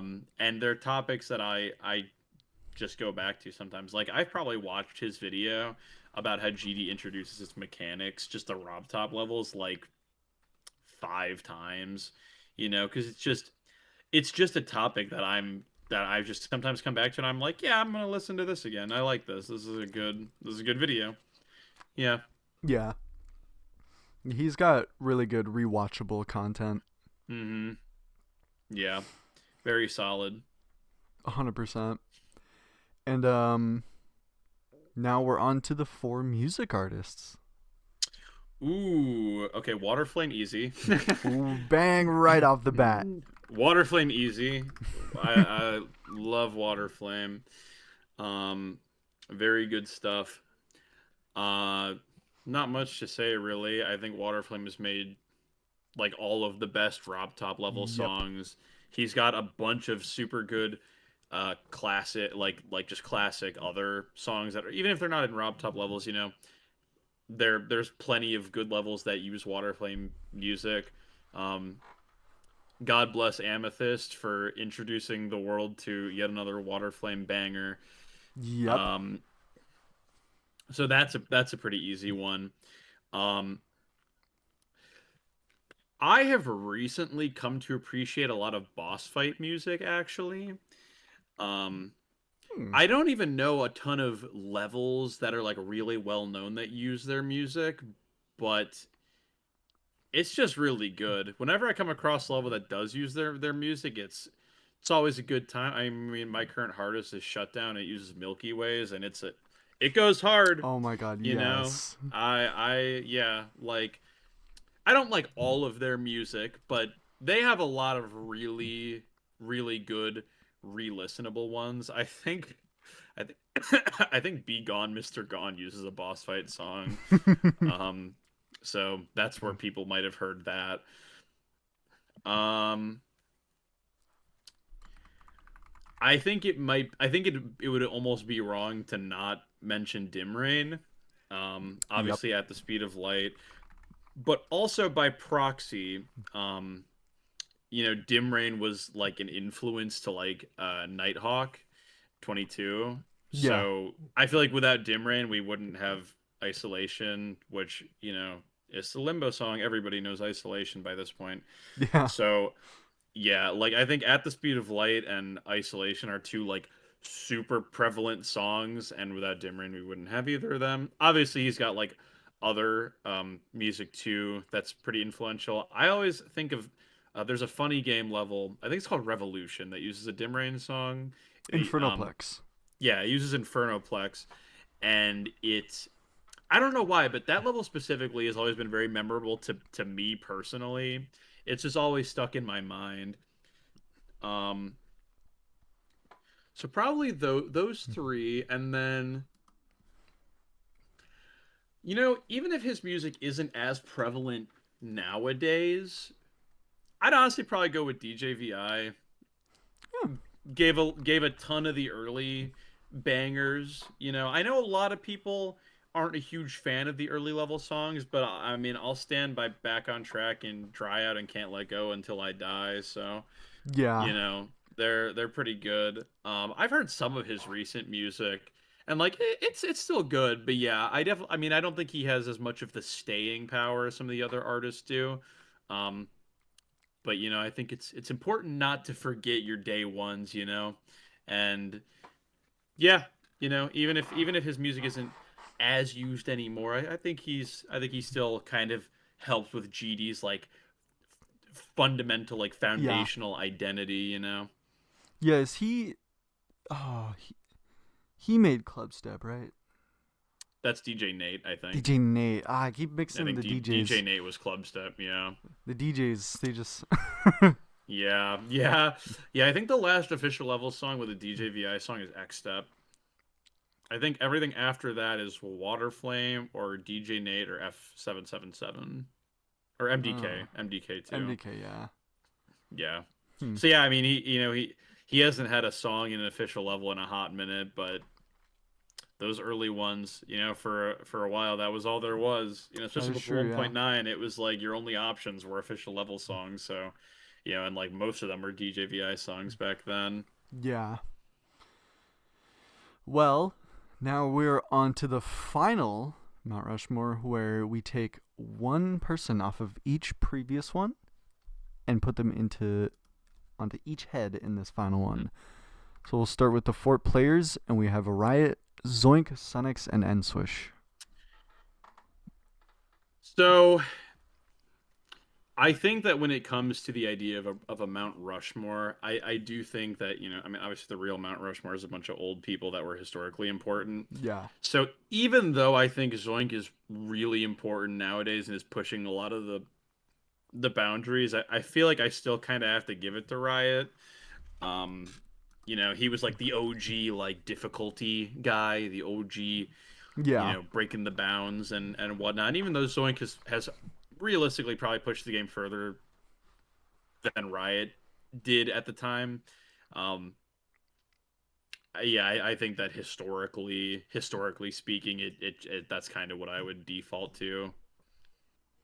That's a good choice. And now we're on to the 4 level creators, which is Darnock, Viprin, Serpunge, and Funny Game.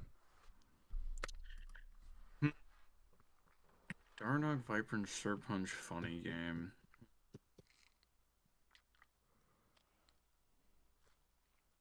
I might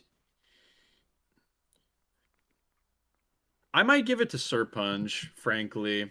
I know Mm. that Darnock was obviously historically important, but honestly, I feel like a lot of people don't know that he's directly responsible for 2 game modes. I think Serpunch is probably the reason that half of the mini game levels out there today exist in the first place.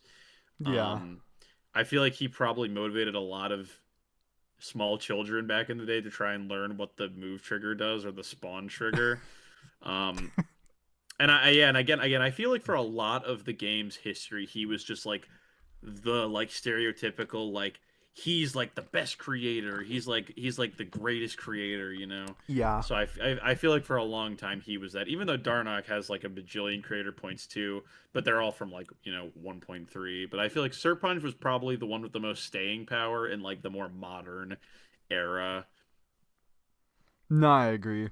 I honestly, I wouldn't even be shocked if Serpunge was like one of the earliest inspirations for like Rob Top creating any form of a platformer game mode. Oh yeah, I mean Like, I wouldn't be surprised. but Yeah. Serpunge has a lot of influence that I feel like goes like under people. Like it just goes a lot under the weather sometimes. Yeah, it's probably a lot of subconscious influence. You're not even really thinking about it, but if you really try to think about where your inspiration comes from, then yeah, you might end up going back to him. Yeah, Um, yeah, and same with Darnock. I didn't I knew he inspired the wave. I did not know he inspired the UFO. yeah, he's got a level. I think it's called Gravity Field, and it's just yellow orbs everywhere as the cube. It's just a bunch of yellow orbs in the from the cube. And Mm. obviously back then it's like 2013. It's like Darnock is like talking to Rob Top on Touch Arcade. Yeah, and now we have the 4 content creators, which are Nepesta, EVW, Vortrox, and Colin. Yeah, so I think even though I probably like Nepesta's content more or Colin's content more, again, I think falling back to the historical standpoint, I'd probably give it to EVW, especially because of how big he is. EVW's pretty much always been like in like the top 10 like biggest GD YouTubers. Yeah, He's probably directly responsible for a lot of people playing the game and discovering it and trying it out in the first place. Um, I'm sure there are tons of kids out there who are like, yeah, I started playing GD because I saw like an EVW video or something a long time ago. And even today still, I'm sure that he still gets new people into the game all the time. He's been around from the start.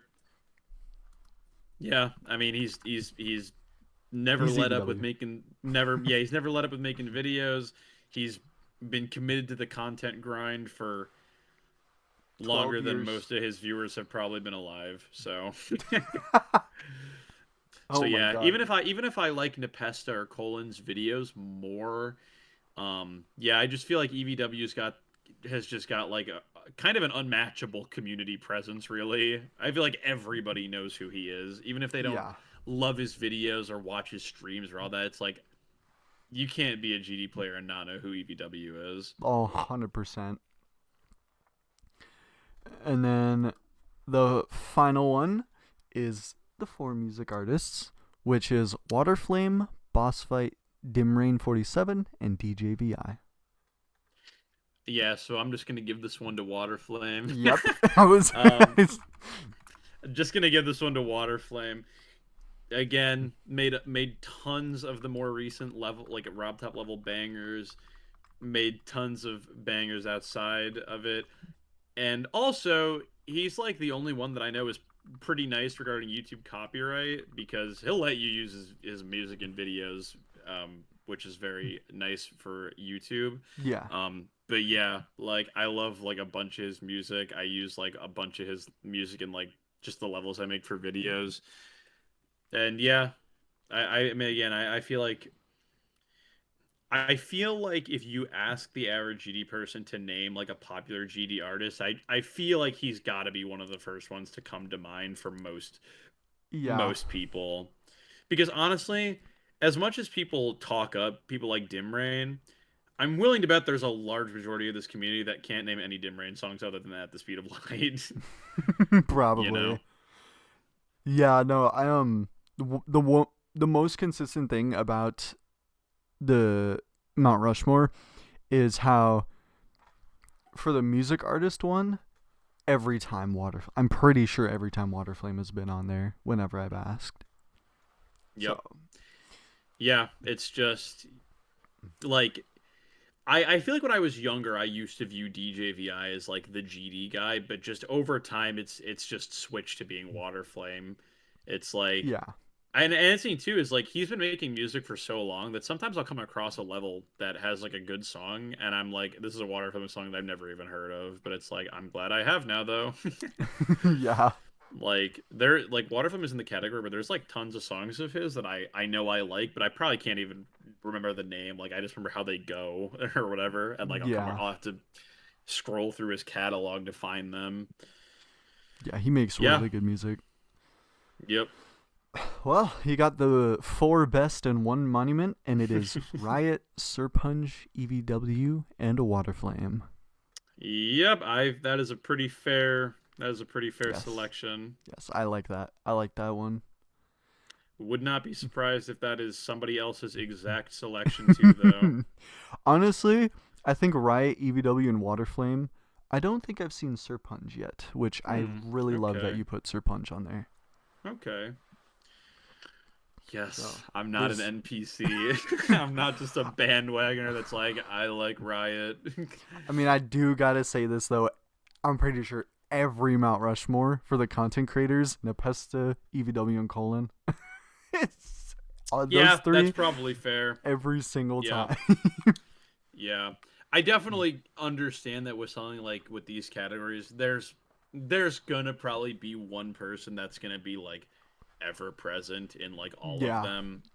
Um, just because honestly, I feel like when it comes down to it, there's you think of a GD Mount Rushmore, and you'd think that it's probably got to be people that are like pretty important, and I think that a lot of people just couldn't think of enough, like a ton of people that really deserve that level, because I mean, I yeah. could think of tons more, players or creators or content creators, but if I'm trying to think about the ones that are like really the most influential, it really narrows it down.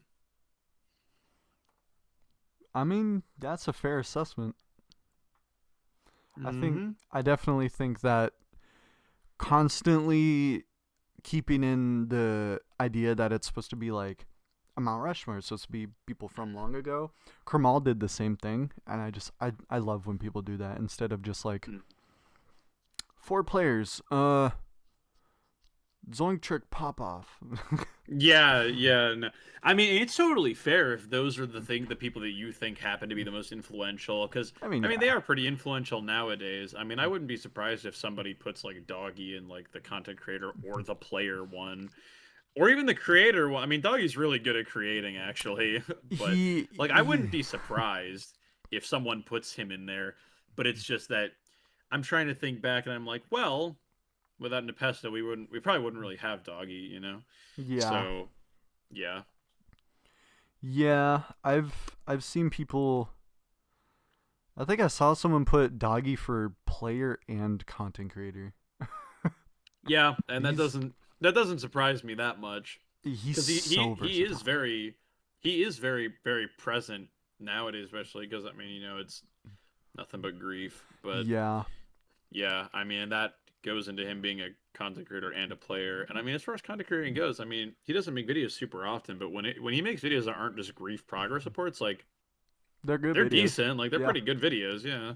So that doesn't surprise me. yeah, Just depends on how the person's looking at it, I guess. he's good with his quality. Hmm. And I guess we'll go back to the question part of the interview.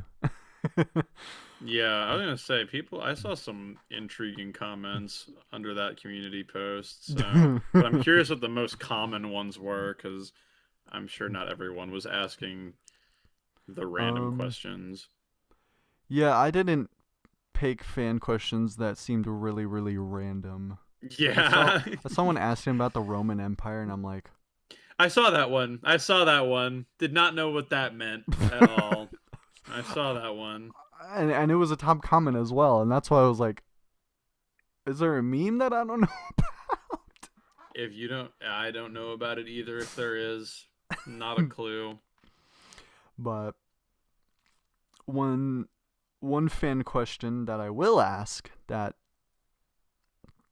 uh I'm pretty sure is a little correlating is which one do you like more? Allegiance or Finger Dash? So yeah, hmm, um, I'd probably pick Finger Dash, um, just because as a level, I mean, I like its deco more. You know, I really like the style of it. It's got a pretty good song. Yeah. Allegiance is a fine level. Obviously, it has some choke points. It's got some shaky gameplay here and there. It's still a good level, but yeah, like I'd probably pick Finger Dash over Allegiance just because I mean it's especially because Finger Dash really has like that Rob top level charm. Yeah. Um, and you know when push comes to shove, I've probably beaten Finger Dash hundreds of more times than I've beaten Allegiance. So 102 videos on it, you know. Yeah, uh yeah, gotta love honestly Finger Dash. honestly I'd probably choose Finger Dash just because like the Rob Top Charm like you said. I mean, it's also become my brand basically. Oh, Like that that's too. also why it's good because there are certain GD icons that are real recognizable. You know, like Vortex has like the Batman looking icon. Colin's got like the Boo mouth from Yeah. Mario icon. Um, I remember there was a period in time where a lot of people used the cat icon, but Juniper was kind of the only one that had like name recognition with it. No Yeah. one's using the finger dash icon. No one's using this goofy icon except for me. So like I've got that one on lock. I do remember someone by the name of Jaden. Yes, yeah, GD Jaden was the only other person that used to have like community Presence, notoriety, kind I of, yeah. guess. Yeah, whatever, that used that icon. But he has not been an active part of the GD community since like 2017. So it's free real estate for me, baby. Heck yeah. Yeah, I gotta pull back the curtains a little bit. When we started Secret Way, it was gonna be something completely different, and we were gonna use a red version of the finger dash icon. So We we, would have had to. We would have been ops, bro. yeah, We'd have to throw hands. we would have been giving you some competition, and it was called Hibladu. It would have been that would have been crazy too, because it's like I've always prided myself on like no one uses this icon because it's kind of ugly, like it's kind of stupid, but like it's like that's my brand, baby. I'm gonna use this goofy icon. So that yeah, that would have been crazy if out of all icons, like that's the one. I'm surprised that no YouTubers have come up that are trying to use like the colon or Vortrox icon by now or something, you know? Because Yeah, there are definitely people out there that I could see like even if they just get called like Red Vortrox or something, it's like, hey, you know what? Some people could on it would might be fine with that. They could live with that and be like, oh yeah, you know what? I can use this guy's icon but color it differently, and I can get something off of this. Yeah. And I guess I still have three of the traditional questions that I like to Oh, ask people. So we'll go into what is your biggest regret in your GD career? um, well, I had a biggest regret, but it's kind of been vindicated now. Mm. Um, because what used to be my biggest regret was naming myself the real Sdslayer in GD instead of just Sdslayer, because someone ended up taking that username for years, for like 10 years. Like I had to have the name the real Sdslayer in game, and it was very annoying. Um, because people would like get my like they'd be like, "What's your account?" Like I can't find your account, and I'm like, "Yeah, I know." Um, it was really annoying because I only put that in my name because when I was a kid, I thought like Darnock was cool and like his name was like the real Darnock or something. Mm. Um, yeah, so that used to be, I mean, it probably still is my biggest regret, even though it doesn't matter anymore. Because like last year, RobTop actually changed my name to Sdslayer. He gave me that name, so it's not much of a concern anymore. Um, yeah, I feel like a lot of regrets I've had about my GD career are kind of vindicated now because I also like I would say like I regretted like making the kind of content that I did back in the day instead of making better videos, but Yeah. obviously now that don't really matter. Yeah. Um, maybe a biggest regret that I would still have is not learning the editor earlier. I'd like to be a better creator by this point in time than I am, so I definitely think that I regret not learning how to use the editor in like 1.8 when there was like three things you could do. Because Yeah. now that I'm trying to learn the editor and make a good level, it's like hopeless. So if Relatable. I had to pick a regret that is still a problem, that'd probably be my biggest regret. Is like I wish I had. It's like why didn't I invest in Bitcoin in 2008? Like it's like I wish I had. Why didn't I learn the editor in 1.7, bro? Like that'd probably be it. Yeah, no, I relate to that. I wish I hopped on making stuff in 2.0 and actually trying to do it because there was such a low bar for 2.0. Yeah. Oh my god. Yep. Anything would have gotten rated. I know. I'm glad that the rating floor is being lowered a little bit. I definitely think that it's a little bit easier to get a rated level now than it probably was in 2.1, but it's Yeah. definitely still something that seems like out of reach for a lot of people, unfortunately. Yeah. It's just so much harder to use the editor now. Yeah, now it's tied to an achievement, man. Now if you want to get all the Steam achievements, you need a rated level, so it's like, That would be a mm-mm. crazy like video to do, like 100%ing Geometry Dash on Steam. Yeah, I know from like a clean save or something. Yeah, you'd have to like that'd be a lot. You'd have to, yeah, like making a created level would probably be the hardest part about that Yeah. because it just takes so long. And then Even if you already know how to use the editor, it's like I have to create a rate-worthy level, and like I know some people can do it in like a day, but it's like yeah, it's gonna take a while for the average person. could you imagine if there was a leaderboard or an achievement for getting on a leaderboard? Yeah, that'd be crazy. I definitely think it's good that Rob Top just went with like get X amount of stars instead of like reach the 100th place on the leaderboard. Yeah. Because yeah, I mean it's bad enough the creator point achievement. I mean I think that's just a relic of you know 1.2 or whatever when it was like really easy to get a rated level. Yeah. Um, Frankly, I'm surprised that that is still an achievement. I feel like I honestly almost thought Rob Top might have probably moved that reward to something else by now. Um, but yeah, a leaderboard achievement would be mental. Yeah. And I guess we'll knock out another traditional question that I ask everybody, and you kind of already tapped into this earlier. But what is your brutally honest opinion on Secret Way? And you can break my heart. um, brutally honest. Well, I mean, again, I mean, I'll be honest. I mean, before the interviews, I mean, I thought you guys were like kind of slop, like not full slop, but like Yeah. I kind of just viewed like GD shorts as like, oh, these take like 10 minutes to make, and it's like, it's whatever.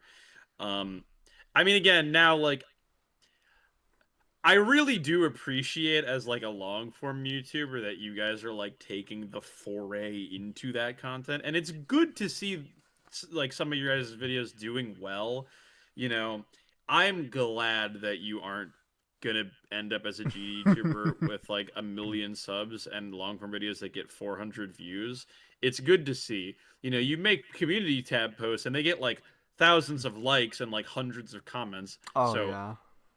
I like in a way I'm proud of you guys Aw. really. Like it's good to see. You know, I'm glad that you guys aren't gonna, you know, don't look at GD like Kai Guy does, you know, or Oof. whoever else. um like I said, I think you guys are one of the good ones, even though, you know, I mean, you guys are almost kind of like the inverse of what people like Vortrax do, where Vortrax is like mostly long form, but he does upload like honestly a good few shorts that are just like clips from streams and stuff. Whereas Yeah. you guys like started off doing shorts, but you guys are kind of bridging the gap to the long form stuff. I mean, even when like you guys are in like the YouTube live chats, like there are people there that actually like know about you and like are like, "Oh my God, like you're here." Whereas like I've seen rando shorts channels in my chat before and like all the comments are like, "Who is this dude?" It's like, who is this person?" Um so yeah, I'm glad to see the pivot, the long form arc, you know. No, I really appreciate that. I think it's my favorite part is definitely going into the chats and just like making people's days. Like I have a friend group where they always ping me like go into this kid's chat and just say hi, and they're like freaking out. They're like so Yeah, happy, and it's like that kind of stuff dude. just puts a smile on my face. Yeah, no, for sure. I've had people DM me that before or something and be like, "Yo, we have like a bunch of people in this chat. Can you come and say hi?" And I'm like, sure." And like it warms my heart when like I hear these like 8-year-olds like about to like have a heart attack because they're like, "Oh my God, it's like Sdslayer or whatever." And I'm like, "Man, people know who I am and care for some reason." That's exactly what I feel. Yeah. Yeah, it's nice. It's good. Making real content pays off. It does. Making real content is fun as well. You shorts Hmm. YouTubers, you should take notes. Take some notes, exactly. Have some fun for once. Not everything has to be about Exactly. It money. doesn't just have to be a business, man. Exactly. And I guess on the topic of GD YouTubers and shorts YouTubers, what are your thoughts on the new generation of GD YouTube compared to pre 2020? Yeah, so I like what they're doing. They hit a very different note and vibe than they used to because that's the thing, honestly, you know, because I was around and active in both of those periods. I wasn't super active like 2021, 2022, but like I still knew what people were making content on. um I I think that the current content is probably better now. I think it's more well made. You know, it's higher quality, but I do think that the older GD content has this charm to it. Like I feel like 2021 was like the peak of like friend group content. Like it was Yeah. like like the gang and like Juniper's like group of people that like Yeah. she would record with and stuff, and like they were like taking over GD YouTube around that time period. And even though those kinds of videos don't exactly hit the mark for me, I see the market for it. Um, and they give off a vibe. It's always good to just see like, oh, it's just a group of people having fun and making videos and stuff. Um, Yeah. but I definitely think there's a lot more innovation now. There are still plenty of people who just make content on like beating levels and stuff, but I definitely think that um, there's a lot more like interesting ideas now that actually like kind of make me be like, oh, that's a really interesting idea. Like Doggy did like the GD Geo guesser, and I was like, wow, that's a really neat idea. Yeah. Um, or EVW with like the life challenges or like the 100 lives or whatever. The bingo, the recent tab bingo, those Those kinds of are fun ideas. to watch. Yeah. Yeah, so I definitely think the newer content is edited a little bit better and it's more innovative, I would say. The older content does have a charm to it, but yeah, like if it came down to like what would I watch, like yeah, I'd probably pick the newer content over the older content. Mm. Yeah. Honestly, I agree. I like how like you said, how it's more innovative. I like how Yeah. we kind of unanimously, it seems like everyone in the GD community as content creators like unanimously grew, bar the shorts YouTubers. But Yeah. uh like it seemed like 2020 was that time to just improve at everything, and the GD community Hmm. definitely took that seriously. Yep. Yeah. I think it did. I think it did them very good because yeah, I think that the content nowadays is a lot better. I do think that there are some videos that are maybe a little too edited, but I mean, you'll find that anywhere. There's always going to be real hyper edited GD videos Yeah. and or videos in general, There are definitely some content creators, especially smaller ones that are starting off that I think take the Mr. Beast route a little too much, and I'm like, I don't know if it needs to be this over edited and exciting, but you know, Manguo. I don't know at if least you've they seen. got passion. Yeah, that is true. But I guess I didn't even tell you how many questions we had left. We're down to two. Oh, wow, okay. Um, we'll ask you the final traditional question that I ask everybody. Mm. What is your worst experience playing Geometry Dash? Hmm. Well, I wasn't a huge fan of when I was leaderboard banned for a long time. That wasn't super fun. Um, yeah, it was really unfortunate because I had been playing, I had been leaderboard banned for a while, but I for the longest time thought it was like a bug with like, because I'd be going back and forth between my parents' houses and stuff with different computers, and I was like, oh, Yeah. maybe RobTop servers thought I was, cheating because it was like rapidly loading and changing data and stuff. Um, but then in like 2023, I was like, yo, what's going on here? And it turns out that like I just like hacked levels like when I was younger without realizing it, and like the leaderboard mod wouldn't give me a list of levels so I could uncomplete it, so I had to reset my account. That wasn't super fun. Um, don't know if it was the worst experience, especially now that I've kind of recovered. Yeah. Um, I mean, my alt account got hacked in like November. That was pretty not fun. Ooh. That kind of put me into panic mode. Um, but yeah, I mean, other than those two, I feel like my GD experience has been pretty chill, all things considered. Otherwise, um, I mean, in like 2014, I messaged Sumsar on Skype and I asked him to like look at my level and like send it, and he told me it was garbage, and that made me sad. So that humbled me when I was like 11 or something. I'll never Like, forget that one. That one stung a bit, but yeah. oh my gosh, that's funny. That's like my GD fun fact, because I'm like, yeah, I DM'd Sumsar a level request on Skype in like 2014, and he told me it sucked.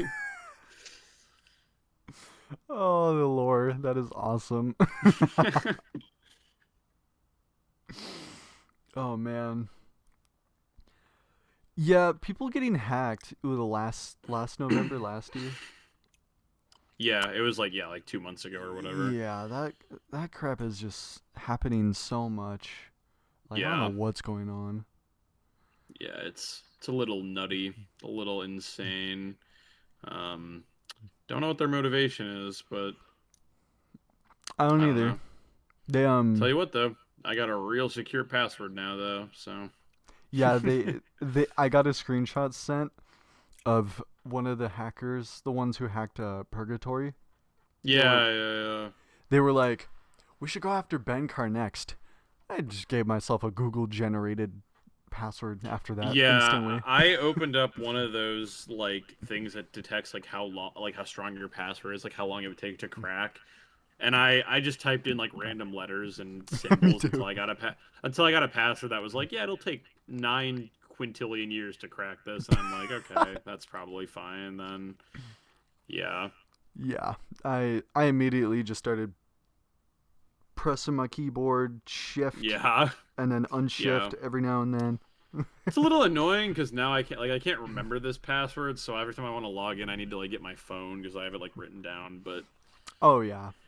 whatever. Like, I'm glad that if I had to get an account hacked, it was my alt account. Would have been very bad if my main account got hacked, probably. But Yeah. yeah, Yeah, not great. I don't know if you or anybody watching knows this game called Growtopia, but I think my so. my cousin had an account in it that was an AI generated Google password. I'd use his account a lot, and I managed to remember it over time. So I think, Yeah, I'm sure I'll remember my mess of a symbol password eventually. But yeah, it's also yeah, because like I don't log into GD that often, I was so saying, yeah, yeah, it's not too much. yeah. I should probably change my mega hack password as well, and taking that into consideration. True. Yeah, that's fair. But final question.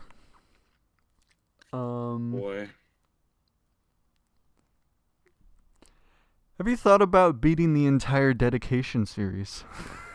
God damn it, dude. I was wondering if there was going to be another question like this. Um, yeah, so I get a lot of questions about Renevant specifically, Yeah, um, because it's hard, but like obviously Anathema is like way harder.